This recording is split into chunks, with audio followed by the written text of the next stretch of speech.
नमस्कार दर्शक बंधु, आज हेउछि जून मास 27 तारिख शुक्रवार। आज विश्व प्रसिद्ध श्रीक्षेत्र रथयात्रा। तेणु श्री महाप्रभु जगन्नाथंकु एतिकी कामना करुछि समस्तंकु खुशी रे रखिथांतु।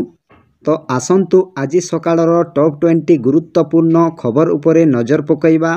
तेणुकरी भिडियोटी को प्रथमरु शेष पर्यंत देखंतु। भिडियो को गोटे लाइक करंतु एवं मो चैनल को प्रथमे आसीथिले गोटे सब्सक्राइब करी ऑल नोटिफिकेशन को ऑन करंतु। फलरे एहीपरि नुआ नुआ खबर मो चैनल साहाय्य रे आपण माने प्रथमे पाई परिबे। एवं आपण माने केउ केउ जिल्ला रु देखुछंती ताहा आपण माने कमेंट साहाय्य रे जणांतु। तो आसंतु आजिर खबर उपरे नजर पकाइबा। प्रथम खबर है रथयात्रार दिनक पूर्वर एक्टिव है आंटी ड्रोन सिस्टम। प्रथम दिन में निष्क्रिय है श्रीमंदिर पार्श्ववर्ती अंचल उड़ुथबा ड्रोन। गोटे ड्रोन जबत करिछि पुलिस। श्रीमंदिर नो फ्लाइंग जोन रो ड्रोन को निष्क्रिय करने पाई आरंभ होईछि आंटी ड्रोन सिस्टम। एहा फलरे एक नेटवर्क क्षेत्र सृष्टि हेबो। बेआईन भाव में ड्रोन उड़िले एहाकु चिन्हट करी तुरंत निष्क्रिय करिबो एही सिस्टम। आज विश्व प्रसिद्ध घोषयात्रा। आज नवजौवन बेशरे दर्शन देउछंती श्रीजीउ। परिमाणिक परे आरंभ होइछंती सर्वसाधारण दर्शन।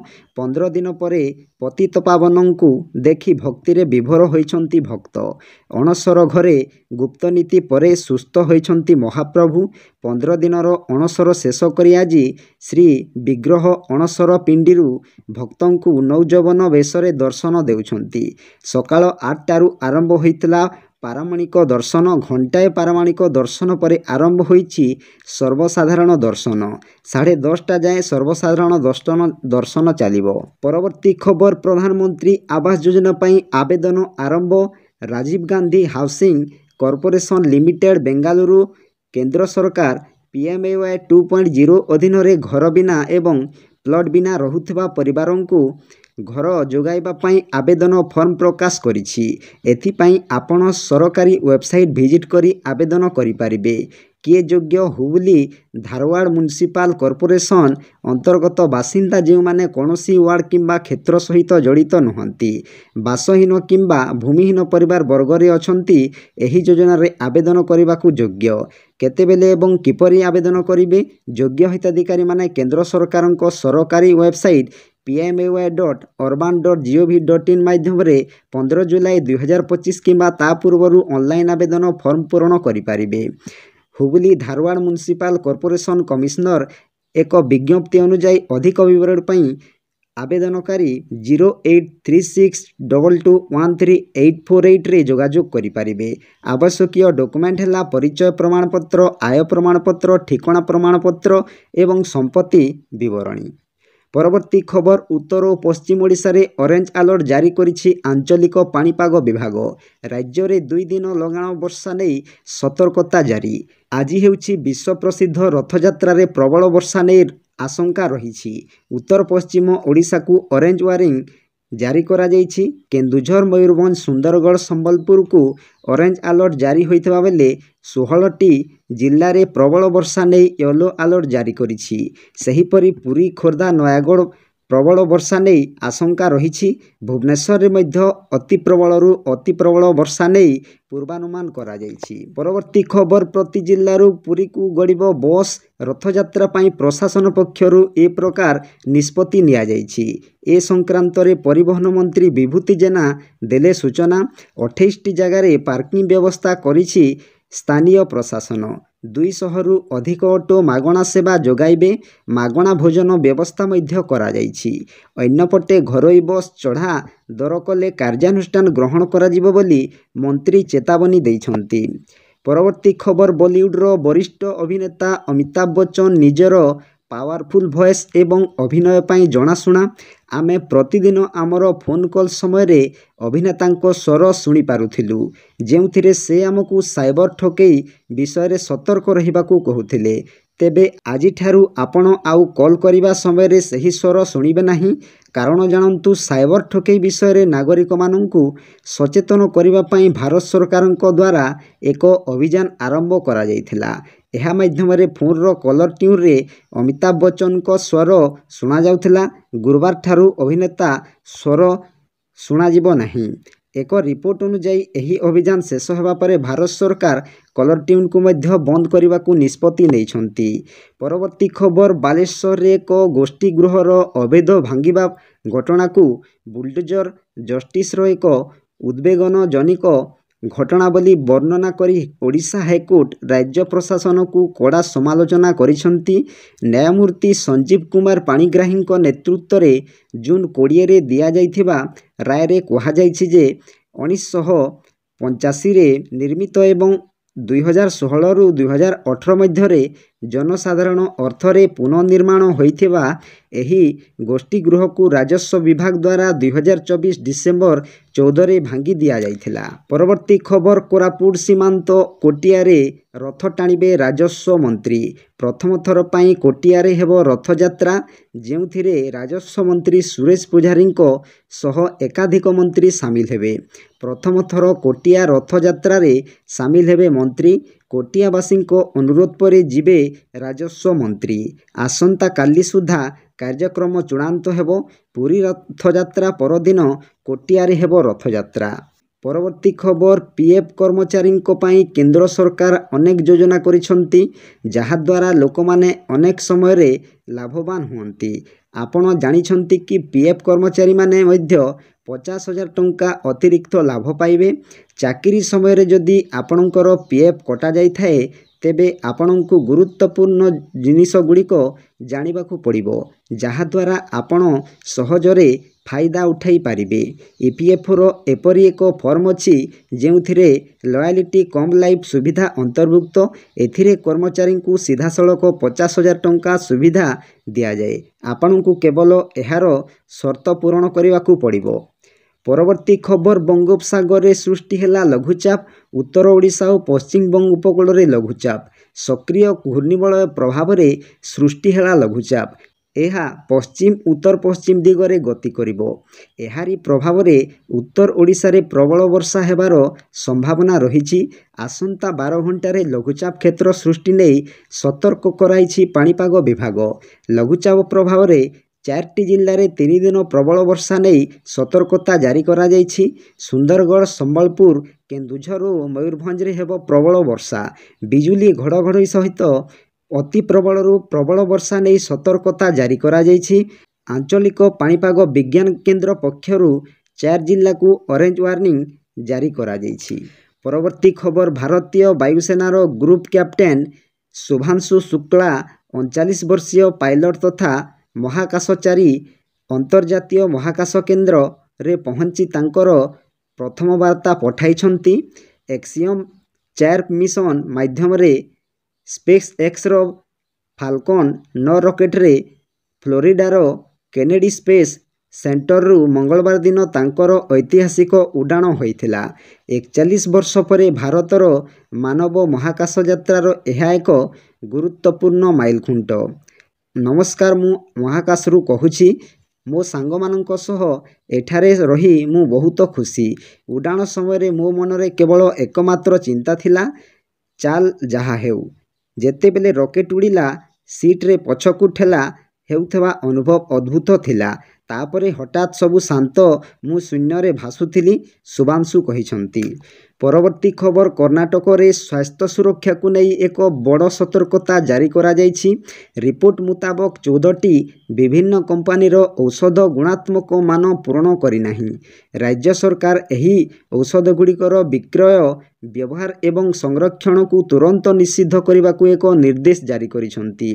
ଫାର୍ମାସି, ହୋଲସେଲର, ଡାକ୍ତର, ହସ୍ପିଟାଲ ଏବଂ ନର୍ସିଂ ହୋମ୍ଗୁଡ଼ିକୁ ଏହି ଚେତାବନୀ ଦେଇଛି state food safety and drug administration department. ଏହି ବିଭାଗ ସମସ୍ତ ସମ୍ପୃକ୍ତ ସଂସ୍ଥାଗୁଡ଼ିକୁ କହିଛି ଯେ ଯଦି ସେମାନଙ୍କ ପାଖରେ ଏହି ସନ୍ଦିଗ୍ଧ ଔଷଧର ଷ୍ଟକ୍ ଅଛି, ତେବେ ତୁରନ୍ତ ନିକଟତମ ଔଷଧ ନିରୀକ୍ଷକ କିମ୍ବା ସହାୟକ ଔଷଧ ନିୟନ୍ତ୍ରକଙ୍କୁ ରିପୋର୍ଟ କରନ୍ତୁ। ପରବର୍ତ୍ତୀ ଖବର, star batter Suryakumar Yadav England ଯାଇନାହାନ୍ତି କି ସେ ଘରୋଇ କ୍ରିକେଟରେ ମଧ୍ୟ ସାମିଲ ନାହାନ୍ତି। ସେ ଶେଷ ଥର ମୁମ୍ବାଇ ଟି20 ଲିଗ୍ରେ ଖେଳୁଥିବାର ନଜର ଆସିଛନ୍ତି। ବର୍ତ୍ତମାନ ଜର୍ମାନୀର ମ୍ୟୁନିଖଠାରେ ତାଙ୍କର ଅପରେସନ୍ ସଫଳ ହୋଇଛି।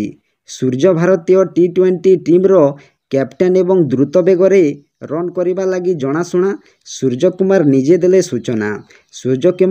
Suryakumar Yadav social media platform ଇନ୍ଷ୍ଟାଗ୍ରାମରେ ପୋଷ୍ଟ କରି ଲେଖିଛନ୍ତି ଯେ ପେଟର ନିମ୍ନ ଭାଗରେ ସ୍ପୋର୍ଟସ୍ ହାର୍ନିଆର ସଫଳ ଅସ୍ତ୍ରୋପଚାର କରାଯାଇଛି। ପରବର୍ତ୍ତୀ ଖବର ଜଣାପଡ଼ିଲା ଅହମ୍ମଦାବାଦ ପ୍ଲେନ୍ କ୍ରାସ୍ର କାରଣ କୌଣସି ଯାନ୍ତ୍ରିକ ତ୍ରୁଟି ପାଇଁ ନୁହେଁ ବରଂ ଏହାକୁ ଖସାଇ ଦିଆଯାଇଥିଲା। ସେ ହେଉଛନ୍ତି ଜଣେ ମହିଳା ଯାହାଙ୍କ ନାମ ରେନେ ଜୋଶିଲଡ଼ା। ସେ ଚେନ୍ନାଇର ଏକ ବହୁରାଷ୍ଟ୍ରୀୟ କମ୍ପାନୀର ଜଣେ ବରିଷ୍ଠ ପରାମର୍ଶଦାତା। ସେ ପେଶାରେ ଜଣେ ରୋବୋଟିକ୍ସ ଇଞ୍ଜିନିୟର। କିନ୍ତୁ ସେ ଯାହା କରିଛନ୍ତି ଆପଣ ସ୍ୱପ୍ନରେ ବି ସୁଦ୍ଧା ଭାବିପାରିବେ ନାହିଁ।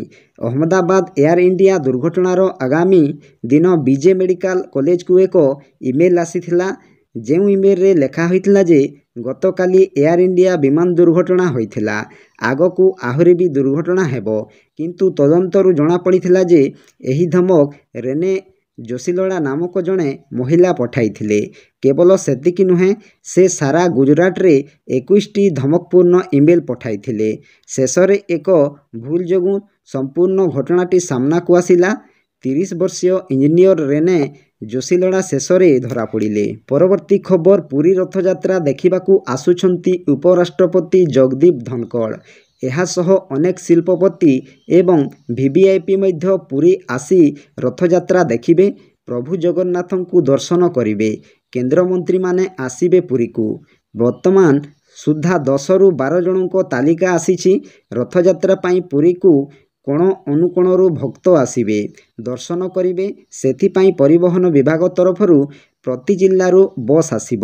28ଟି ଜାଗାରେ ପାର୍କିଂ ବ୍ୟବସ୍ଥା ହୋଇଛି। 11ଟି କ୍ରେନ୍ ମୁତୟନ ହୋଇଛି। 200 ଅଟୋ ମାଗଣା ଦେବେ। ପରବର୍ତ୍ତୀ ଖବର ଆହୁରି ଶକ୍ତିଶାଳୀ ହେଲା ଭାରତୀୟ ସେନା। ଭାରତୀୟ ସେନାକୁ ମିଳିଲା ଏଆଇ ଆଧାରିତ ଅଟୋମେଟିକ୍ ରାଇଫଲ ସିଷ୍ଟମ। ଭାରତୀୟ ପ୍ରତିରକ୍ଷା ଷ୍ଟାର୍ଟଅପ୍ କମ୍ପାନୀ ଗ୍ରିଡବସ୍ ଟେକ୍ନୋଲୋଜି ସ୍ୱଦେଶୀ ଜ୍ଞାନ କୌଶଳରେ ପ୍ରସ୍ତୁତ କରିଛି ଅତ୍ୟାଧୁନିକ ରାଇଫଲ ସିଷ୍ଟମ। କଟନା ଉଭୟ ଗ୍ରିଡବସ୍ ଟେକ୍ନୋଲୋଜି ଓ ଭାରତୀୟ ସେନା ମିଳିତ ଭାବେ ଏହି ଅତ୍ୟାଧୁନିକ ରାଇଫଲ ସିଷ୍ଟମର ସଫଳ ପରୀକ୍ଷଣ କରିଛନ୍ତି। ଭାରତ ଚୀନ ସୀମା ଗଲୱାନ ଘାଟିରେ କଟନା ରାଇଫଲ ସିଷ୍ଟମର ପରୀକ୍ଷଣ କରାଯାଇଛି। ଆତ୍ମନିର୍ଭର ଭାରତ ଛବିକୁ ଦର୍ଶାଉଛି ଏହି କଟନା ରାଇଫଲ ସିଷ୍ଟମ। ଏଆଇ ଦ୍ୱାରା ପରିଚାଳିତ ଏହି ଅତ୍ୟାଧୁନିକ ଅସ୍ତ୍ର ପ୍ରସ୍ତୁତ ପାଇଁ ଭାରତକୁ କୌଣସି ବିଦେଶୀ ରାଷ୍ଟ୍ର ଉପରେ ନିର୍ଭର କରିବାକୁ ପଡ଼ିନାହିଁ। ପରବର୍ତ୍ତୀ ଖବର ରାଜ୍ୟରେ ବଢ଼ିବ ଚିଙ୍ଗୁଡ଼ି ଉତ୍ପାଦନ। ବର୍ତ୍ତମାନ ବାର୍ଷିକ ଯେତିକି ଚିଙ୍ଗୁଡ଼ି ଉତ୍ପାଦନ ହେଉଛି ଆସନ୍ତା 10 ବର୍ଷ ମଧ୍ୟରେ ତାହା 9 ଗୁଣ ଅଧିକରେ ପହଞ୍ଚିବ।